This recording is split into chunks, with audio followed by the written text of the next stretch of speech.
মাত্র 100 টাকায় বোবা টি, সিরিয়াসলি? তো ফাইনালি চলে গেলাম এই ফেমাস চা জয়ে। 100 টাকার ড্রিঙ্ক খেতে 200 টাকার রিক্সা ভাড়া দিয়ে এখানে চলে গিয়েছিলাম আমরা। এটা স্টুডেন্টদের জন্য খুবই বাজেট ফ্রেন্ডলি। পর পর্যন্ত সবাই খাচ্ছে, লাস্টে আমার ভিডিওতে আছে, আপনারা দেখে নিন। ড্রিঙ্কস গুলশান বানিতে খেতে গেলে অনেক টাকা দিয়ে খেতে হয়। এটা হচ্ছে ব্রাউন সুগার এন্ড হচ্ছে পিচ ফ্লেভার নিয়েছিলাম, সেটা তো বলেই দিলাম ভিডিওতে কি কি নিয়েছি। এই ব্যাড জিনিস হলো লোকেশনটা এমন একটা অকওয়ার্ড জায়গা যেখানে বারবার গিয়ে আসলে খাওয়া যাবে না। আচ্ছা, আমরা এখন রিভিউ করব। এটা কোনটা? এটা ব্রাউন সুগার, এটা হচ্ছে পিচ।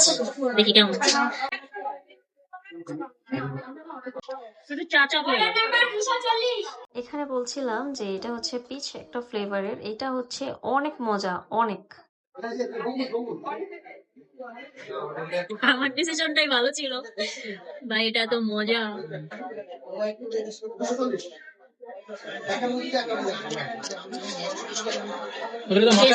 দেন ড্রিঙ্কস খেতে খেতে বাসায় চলে যাচ্ছি, টাটা।